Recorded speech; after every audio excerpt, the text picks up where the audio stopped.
Petit Jornal. Inteligência e irreverência em doses diárias.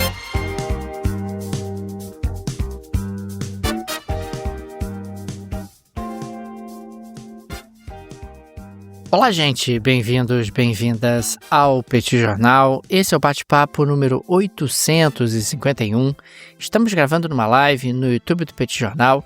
São exatamente 21 horas e 24 minutos pelo horário de Brasília, 1 hora e 24 minutos pelo horário do Algarve. Cá está a dupla de costume, a dupla que você conhece de cor, Tanguy, o Bagdadi, animado, contente, preparado, revigorado, resiliente, retumbante, descansado e tarifado, segue tarifado, e Daniel Souza, que é esse que vos fala. Registro que hoje é quarta-feira, 14 de maio de 2025, no momento em que gravamos esse episódio, e traremos ao longo dos próximos minutos algumas reflexões e análises sobre a conjuntura internacional. Como vai, Tanguy? Tudo bem, Daniel Souza? Tudo ótimo. Prazer estar aqui com você mais uma vez. Você já no futuro, né, Daniel Souza? Você já na quinta-feira, já passou da meia-noite. Deixa aqui as boas-vindas a todo mundo que nos acompanha nessa live aqui no YouTube, de onde sai a gravação. E um abraço também para quem nos acompanha pelo podcast, em qualquer aplicativo que seja. Sejam todos muito bem-vindos. Uma honra tê-los aqui conosco mais uma vez. Daniel, antes de a gente começar a pauta do nosso episódio em si, eu só queria deixar aqui uma nota com relação a Pepe Mujica, né, que faleceu no dia de ontem. Ele faleceu aos 89 anos, ele foi presidente do Uruguai entre 2010 e 2015, e aparentemente, Daniel, um dos líderes mais carismáticos que a América Latina já teve. Olha que teve muito líder carismático na América Latina, para o bem ou para o mal, mas Pepe Mujica, ele se tornou de fato uma referência para essa esquerda latino-americana, principalmente nessa fase que a gente chama de onda rosa, né? Esse período aí, a partir de 2002, 2003, em que muitos países, praticamente todos os países da região, tiveram algum ou alguns presidentes de esquerda ou de centro-esquerda. Chama atenção, Daniel, o fato de que Pepe Mujica morreu, né, faleceu com apenas 22 dias de diferença com relação ao Papa Francisco, né, o Papa argentino, o primeiro Papa das Américas, né, a assumir o papado, e eles também nasceram com uma diferença relativamente pequena, viu, Daniel? Então, Pepe Mujica nasceu no dia 20 de maio de 1935, ou seja, ele faria 90 anos uma semana depois de falecer, né? Enfim, agora no dia 20 ele faria 90 anos, e o Papa Francisco nasceu no ano seguinte, em dezembro do ano seguinte. Então eles têm mais ou menos 1 ano e meio de diferença, né, do seu nascimento, e faleceram com apenas 22 dias de diferença. Ambos figuras marcantes na história recente da América Latina, ambos reconhecidos pelos seus estilos de vida simples, compromisso com causas sociais, um comprometimento bastante grande com questões ambientais. Aliás, esse talvez seja um dos legados mais importantes de Pepe Mujica, né? Ele trouxe para a esquerda latino-americana um discurso muito voltado também para a questão ambiental, um tema que durante muito tempo passou meio ao largo dessa nova esquerda latino-americana, que passou sim a se preocupar com o tema. Então é um tema que entra no léxico dessa esquerda, dessa nova esquerda latino-americana, em grande medida por meio de Pepe Mujica, que sempre pregava ali uma vida mais simples, menos consumo, pelo fato de que o planeta não é capaz de sustentar a quantidade de consumo que, por exemplo, o padrão das sociedades ocidentais desenvolvidas impõe.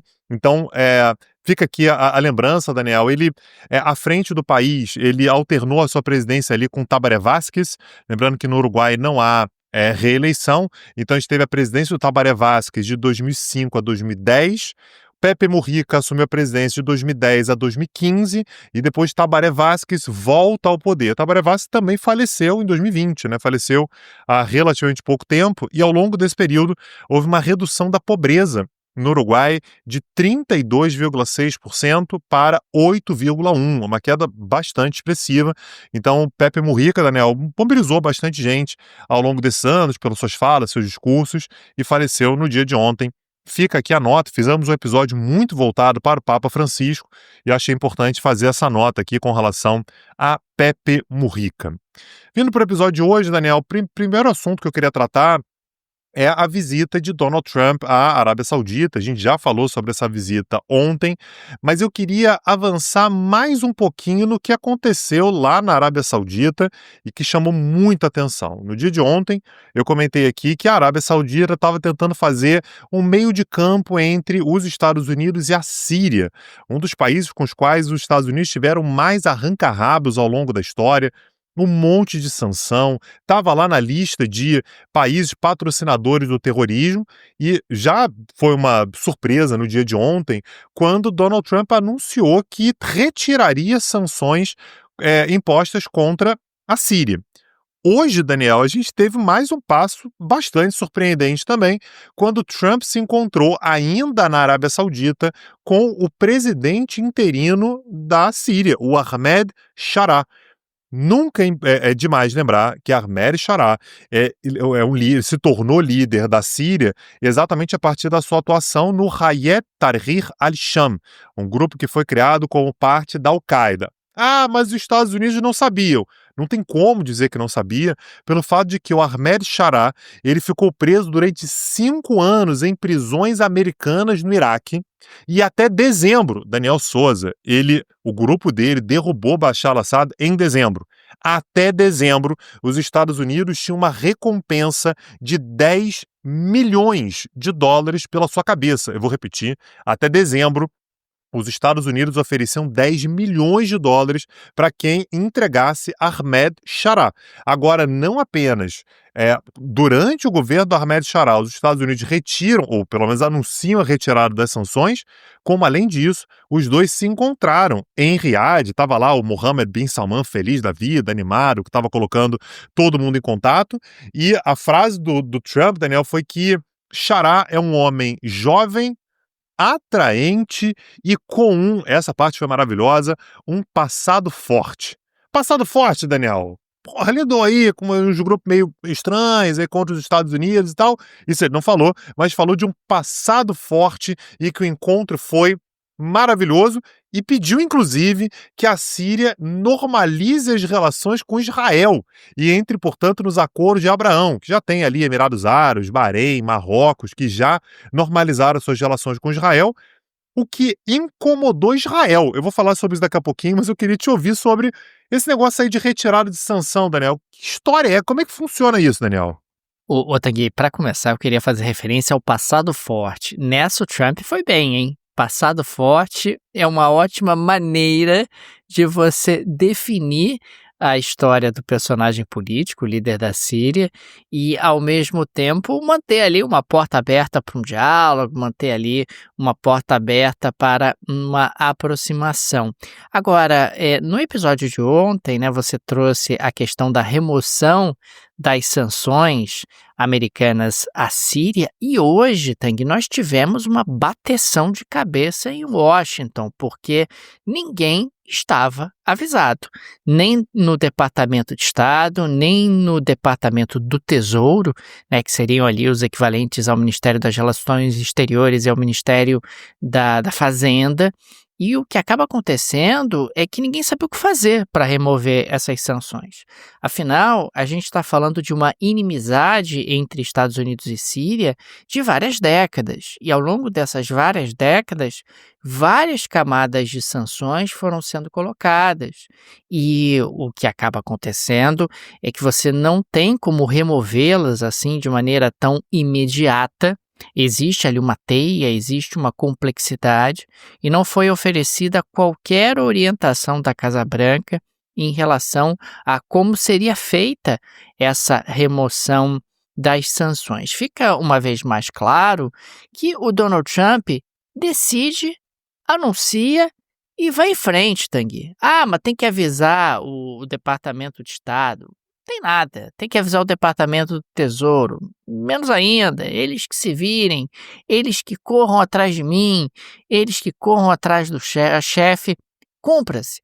O Donald Trump está sempre muito mais preocupado com o anúncio do que com a concretude, né? Com colocar aquela situação em prática, colocar aquela situação em marcha.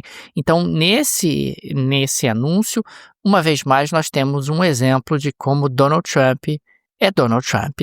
E, uma vez mais, ele estava muito mais preocupado com o anúncio do que qualquer outra coisa. Agora, de lá, Daniel, depois de encontrar com o Ahmed Chará, ele pegou o aviãozinho dele e foi parar no Catar. Eu quero te ouvir sobre os acordos que ele assinou lá no Catar e tudo, mas eu queria trazer aqui o pano de fundo político. O Catar cedia a maior base militar dos Estados Unidos em todo o Oriente Médio.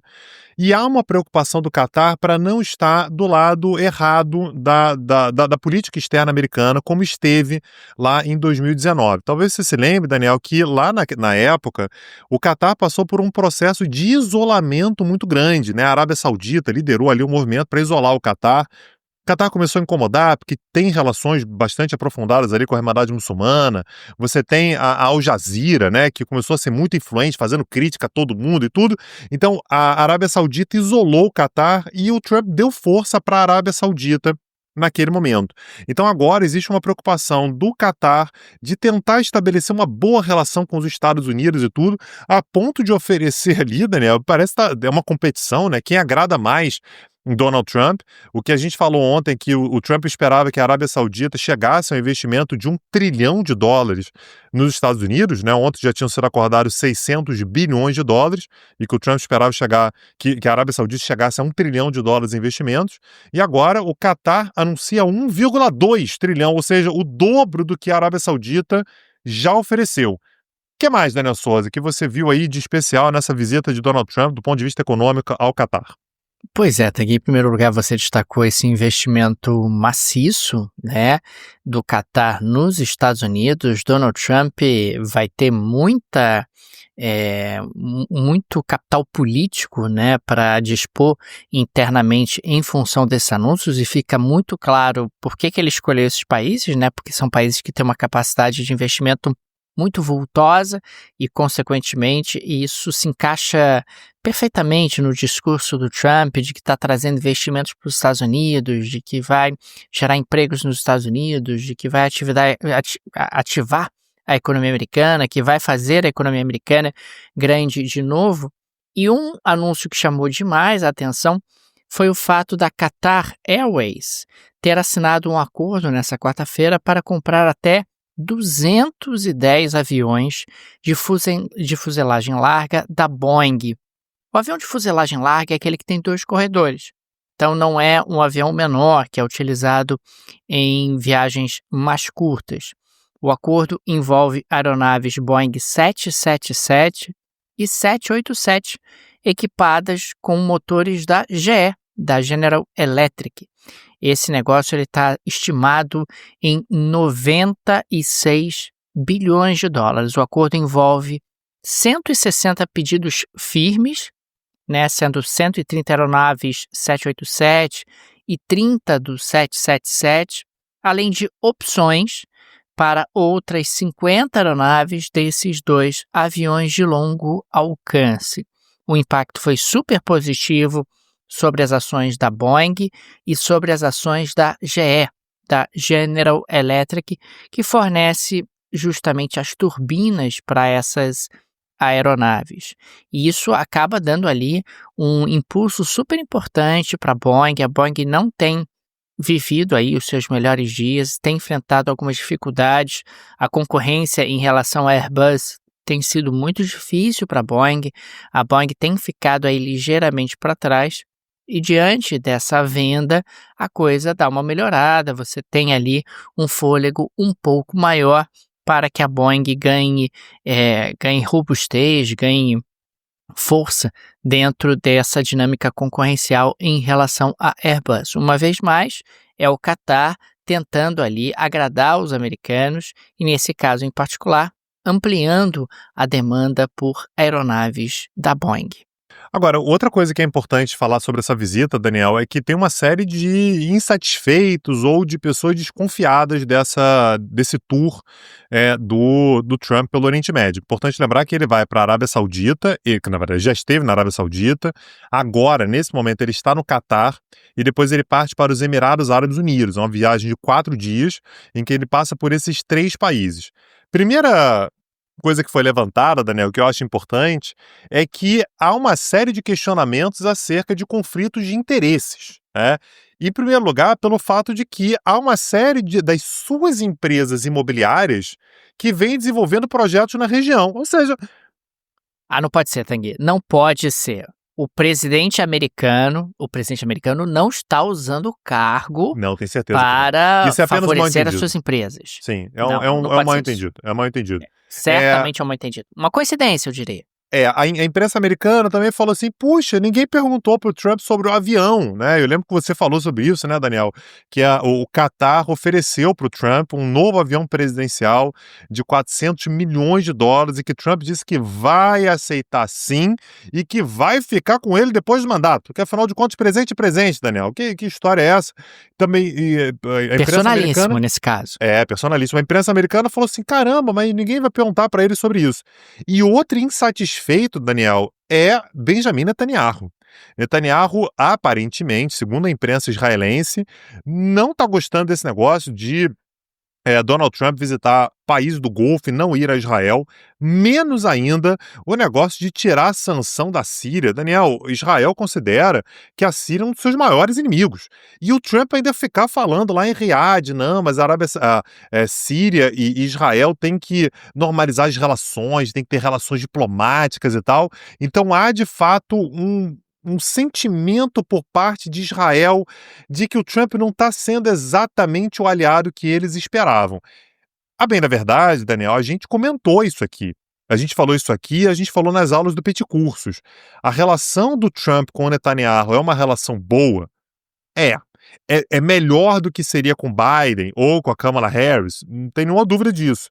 Mas o Trump, ele tem uma coisa com o Netanyahu, não é de hoje, de querer mostrar quem é que manda. Olha, ô Netanyahu, abaixa a bola aí, quem manda sou eu que lidero. Isso vem em grande medida daquele momento no qual Israel tomou a decisão de matar aquele líder das Forças Armadas iranianas, o Soleimani. Você deve se lembrar disso, né, Daniel? Aquilo foi uma comoção na época e que Donald Trump teria ligado para o Netanyahu e falado, olha, vamos junto. E o Netanyahu disse, não vou. Não vou, é arriscado, isso vai dar problema.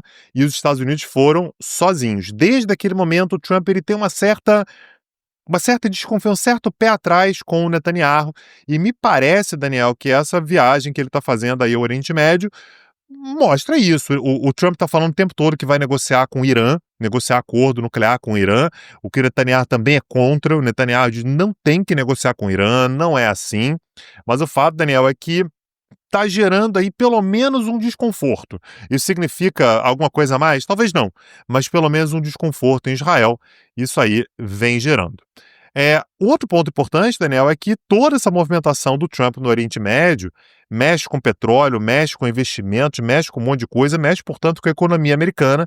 E se você quer saber, você que está me ouvindo, quer saber como é que isso mexe com a sua vida, a gente recomenda que você procure os nossos parceiros da Rio Claro Investimentos. O pessoal da Rio Claro, Daniel, é muito nisso, é muito interessante, porque a gente tem contato com eles bastante constante e eles falam o tempo todo que acompanham o Petit Jornal, acompanham aquilo que vem acontecendo no mercado internacional, ou seja, tem uma equipe muito bem preparada para bem interpretar aquilo que está acontecendo e as consequências disso para uma carteira de investimentos dos seus clientes. Então a gente tem na Rio Claro um parceiro que a gente confia muito, que é capaz de fazer belíssimas escolhas para os seus investimentos, para aquele dinheiro que você tem guardado, para cumprir o seu objetivo de acordo com a sua determinação. Procura lá Rio Claro, o link está na descrição desse episódio. Lembrando que a Rio Claro é uma gestora de investimentos credenciada junto à CVM, como administradora de carteiras, que presta serviço completo de administração de carteiras de investimento e consultoria financeira ampla em todas as áreas da vida financeira para pessoas físicas, grupos familiares e empresas. Lembrando que ao contratar a Rio Claro para administração de carteiras, você passa a ter uma equipe de gestão profissional independente que trabalha apenas para você para administrar seus investimentos. Eles acabam tendo ali acesso junto com você para fazer movimentações, seguindo sempre um mandato pré-definido na sua política de investimentos. A política de investimentos é individualizada. Cada pessoa tem um objetivo diferente, cada pessoa tem uma tolerância a risco diferente, e isso é mapeado pela Rio Claro para que haja a construção ali de uma política de investimentos individualizada para você. Agora, Tanguy, avançando para a próxima pauta, eu quero falar um pouco sobre Argentina, inflação na Argentina. A inflação na Argentina caiu para 2,8% em abril, segundo dados divulgados nessa quarta-feira pelo INDEC, que é o equivalente ao IBGE no nosso país vizinho. Tivemos, portanto, uma desaceleração. A inflação de março havia sido 3,7 em março, 2,8 em abril, e a inflação nos últimos 12 meses está agora em 47,3%. Lembrando que em 2024 a inflação na Argentina foi de 118%. E em 2023, a inflação na Argentina tinha sido de 211%. Você já tem algumas estimativas feitas por organismos multilaterais apontando que a inflação na Argentina nesse ano de 2025 pode terminar na casa de 30% ao ano, o que seria realmente um resultado espetacular do governo do Javier Milei, uma redução da inflação de 211% para apenas, e apenas aqui entre aspas, 30%. Lembrando sempre que a Argentina fez essa redução da inflação através principalmente de um ajuste fiscal que permitiu ao governo argentino a redução das emissões de dinheiro, emissões de pesos que vinham sendo utilizadas para financiar o déficit público. Nesse mês de abril, nós tivemos também a mudança na política cambial e havia ali muita expectativa sobre o que aconteceria depois dessa modificação. A Argentina agora tem ali um sistema de bandas cambiais, onde a taxa de câmbio pode flutuar com liberdade dentro dessas bandas estabelecidas pelo governo, e gradativamente essas bandas vão sendo aumentadas até que em algum momento no futuro a Argentina volte a ter câmbio flutuante, ou seja, uma taxa de câmbio definida pelo mercado. E gradativamente, claro, você teria aí o desaparecimento do mercado paralelo ou o encolhimento de maneira muito substantiva do mercado paralelo, porque você pode ali recorrer ao mercado formal, não precisa de maneira nenhuma ir para o mercado informal de dólares, algo mais ou menos que aconteceu no Brasil também, né? Você tinha um mercado paralelo fortíssimo no Brasil há algumas décadas e hoje esse mercado perdeu muita força porque você pode ali recorrer ao mercado formal com maior tranquilidade. É interessante também registrar, Tanguy, que o governo argentino anunciou que vai reduzir os impostos de importação de smartphones em 2 etapas. Num primeiro momento vai reduzir de 16% para 8% e numa segunda etapa, em janeiro de 2026, vai reduzir para 0%. Quer dizer, vai ser eliminado completamente o imposto de importação, a tarifa de importação para smartphones, e você também teve uma redução dos impostos de importação sobre videogames de 35% para 20%. E o governo do Javier Milei está prometendo ali que vai reduzir também impostos internos sobre celulares, televisores e aparelhos de ar-condicionado. Vamos ver se o governo Javier Milei vai avançar realmente nessa pauta de redução de impostos, e um dos argumentos que está sendo utilizado é que isso barateia demais o acesso para as pessoas, porque você passa a ter ali produtos mais em conta para o consumidor argentino. Daniel, aproveitando que a gente já está na América do Sul, eu queria falar sobre a Bolívia. A gente vem acompanhando ao longo dos últimos meses a disputa sobre quem é que seria o candidato governista da Bolívia. Afinal de contas, a gente teve uma longa presidência de Evo Morales. Evo Morales conseguiu fazer o seu sucessor, enfim, ele conseguiu colocar o Luiz Arce, que tinha sido seu ministro, tinha sido seu ministro mais importante, ministro da Economia, e Luiz Arce tornou-se presidente. E a gente teve ao longo dos últimos meses uma disputa. Afinal de contas, Luiz Arce dizia que queria se candidatar a um segundo mandato, né? Queria tentar a sua reeleição. E Evo Morales dizia: olha, o Luiz Arce já disputou aí, já foi presidente, agora é minha vez, eu aqui sou popular, sou eu que vou disputar. Então, uma disputa interna ao MAS, né? Ao Movimento ao Socialismo. Ambos são desse partido. O partido estava rachado ao longo dos últimos meses. Hoje nós tivemos duas notícias muito importantes para essa disputa. Aparentemente, o próximo presidente não será nem Luiz Arce e nem Evo Morales. Luiz Arce, o atual presidente, anunciou que desistiu de disputar a presidência no segundo mandato nas eleições que vão acontecer em agosto. O principal motivo é a impopularidade do governo. Já tem algum tempo que o governo está lidando com uma severa crise econômica. O fato é que, ao longo dos últimos tempos, a produção de gás natural declinou bastante por falta de investimentos, por uma dificuldade ali na exploração das reservas que já vinham sendo exploradas. Quando essa produção de gás ela declina, o governo começa a utilizar reservas internacionais para comprar combustível, para comprar tanto gasolina quanto diesel. Dessa maneira, Daniel, começa a faltar reservas internacionais. Se você não tem reservas internacionais, você passa a ter dificuldades econômicas decorrentes disso e você passa a ter também dificuldade de acesso a combustíveis. Ou seja, Daniel, o clima para o Luiz Arce se deteriorou muito ao longo do último ano, a ponto da gente ter uma pesquisa, Daniel, uma entre algumas pesquisas, que apontava que o Luiz Arce tinha uma intenção de voto de cerca de 1%.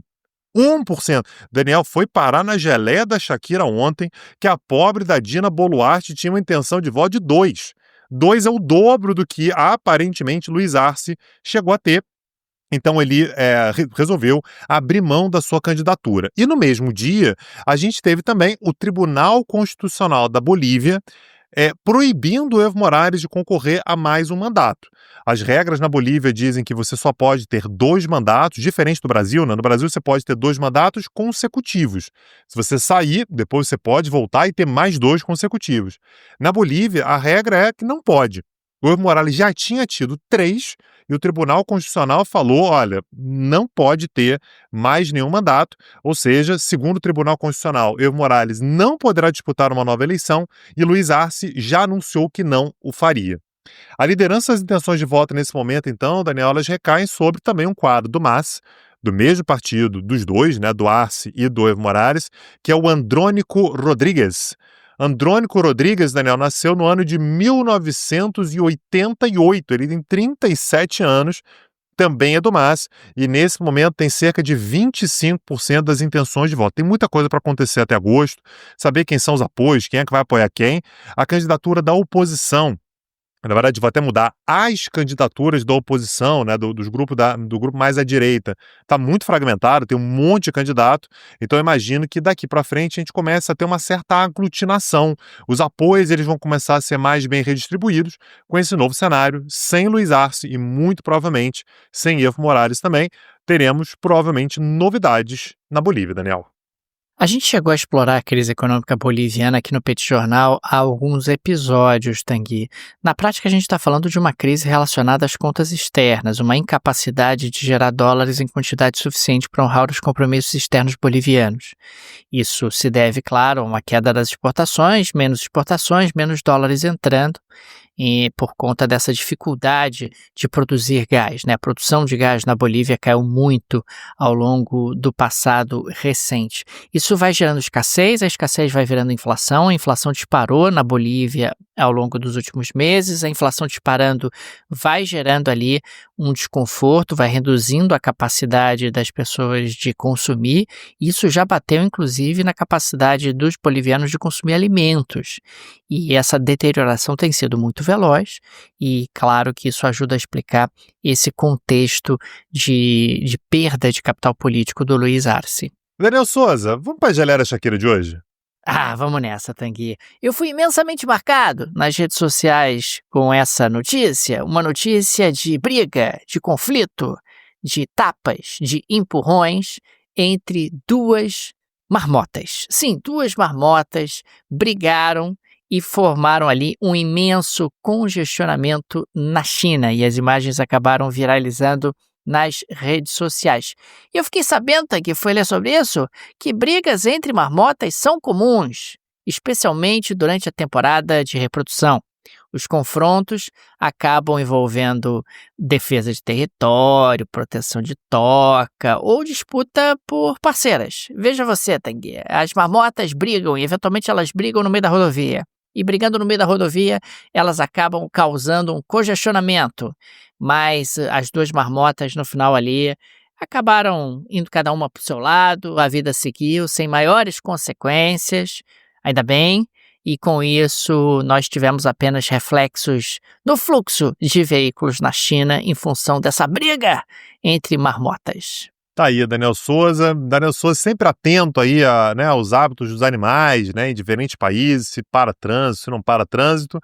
E dessa maneira, Daniel, a gente encerra o nosso episódio de hoje. Se você quiser mais conteúdo do Petit Jornal, acessa lá petcursos.com.br. Teremos, inclusive, um curso que vai começar na próxima terça-feira, falando sobre países africanos, países africanos nos quais nós estivemos recentemente. Vamos ter aula sobre Senegal, sobre Benin, sobre Tunísia. Vamos falar sobre guerra e paz no continente africano. Acessa lá, tenho certeza que você não vai se arrepender. O link está na descrição desse episódio, petcursos.com.br. Aproveita e dá uma olhada no catálogo de aulas que já está lá e fica disponível para você imediatamente. Você se torna aluno e imediatamente você passa a ter acesso a esses cursos que você pode assistir no dia que quiser, na hora que quiser, na hora em que quiser. Acessa lá, petcursos.com.br. Fica aqui também o nosso agradecimento aos apoiadores e apoiadoras do Petit Jornal, vocês que ajudam a manter esse projeto de pé. Fica o nosso carinho, nosso abraço, o nosso muito obrigado a cada um de vocês. O Petit é uma mídia pequena, não tem nenhum conglomerado por trás, nenhuma produtora por trás, por isso a ajuda dos nossos apoiadores é tão importante. E fica também o convite para você que ainda não é apoiador, não é apoiadora do Petit Jornal, se tornar. No descritivo desse episódio tem várias alternativas. Tem a chave Pix, para você apoiar o Petit Jornal, uma forma prática e instantânea de apoiar o Petit. Tem também o link para o Apoia-se, o link para o Patreon. Tenho certeza que uma dessas alternativas será confortável para você. É isso, Daniel Souza, amanhã estamos de volta. Um abraço e até a próxima. Valeu! Tchau, tchau! Petit Jornal. Inteligência e irreverência em doses diárias. Acesse www.petitjornal.com.br.